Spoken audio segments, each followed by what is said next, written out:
भाईजान सबका नमस्कार। और मेले का उसमें सबको जय माता दी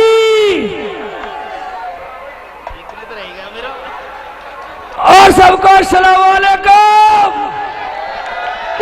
वाह भाईजान, एक बात बतलाओ, आज मेले में कोई नहीं घूमेगा, सब यहाँ आना है तो आवाज जा रही है। आज पार्टी हमारे वीरबार खरकिया जी की पार्टी विराजमान है स्टेज पे, और भाई मौका हमें भी मिल गया आने का।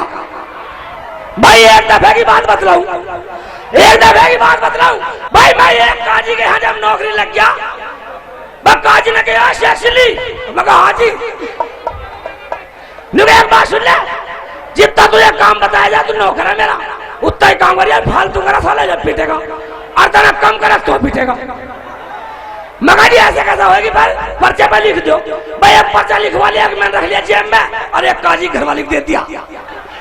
काजी तो चला गया अपने कोर्ट में को, काजी घर वाली बैठी और मैं कुर्सी बैठ गया। मैं सोची साला कुर्सी बैठूंगा, इतना काम ना बताएगी। बाबू ने सोचा ही तो थाली बैठा, कह लेगी शेख चिल्ली, मगर हाँ जी, कह लेगी थाली बैठा, इस बच्चे को खेत में पखाना करा कर चल। मगर चल भाई चल खलील, इतना सा बच्चा मैं चल खड़ा हो। मैं उधर खेत में ले गया बाहर, और मैंने इतनी बड़ी डंडी तोड़ ली। कह लगा डंडी की तोड़ रहे अंकल जी, क्या बात है भाई वैसला जी, एक बताओ, जब तुमने सवेरे फोन करा ना वैसा जी ठाल लियो, सबने काम छोड़ कर वहीं चलूंगा। मैंने इतनी बड़ी डंडी तोड़ ली।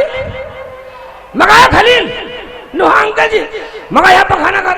अरे एक बात सुन ले, अगर तूने पखाने के साथ पेशाब किया तो साले तेरी हड्डी तोड़ दूंगा।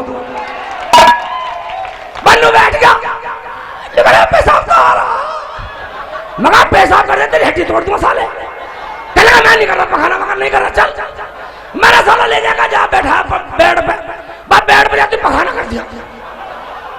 उसकी घरवाली कह लेगी, उसकी अम्मी कह लेगी हराम जादे पखाना खेत में नहीं कर आया। कह लगा इसने मुझे करने नहीं दिया। कह लगी तू बदतमीज है, इसे पखाना नहीं करा गया। मगा माना करी, मैंने तो ये कहा करता ना पखाने के साथ पेशाब किया तेरी हड्डी तोड़ दूंगा। कह लगी पेशाब तो करते ही बच्चे, मगर बच्चे है बड़े, अगर ये पेशाब कर देता या तो यू पिटता या मैं पिटता, मिला ले पर्चा। क्यों जी अरे बिगड़ रहा हूं, आज गाय लोगों से यही हंसा था के ऐसे कर दूंगा, रुखसानों को मिलाया बेबी कर रहा हूं।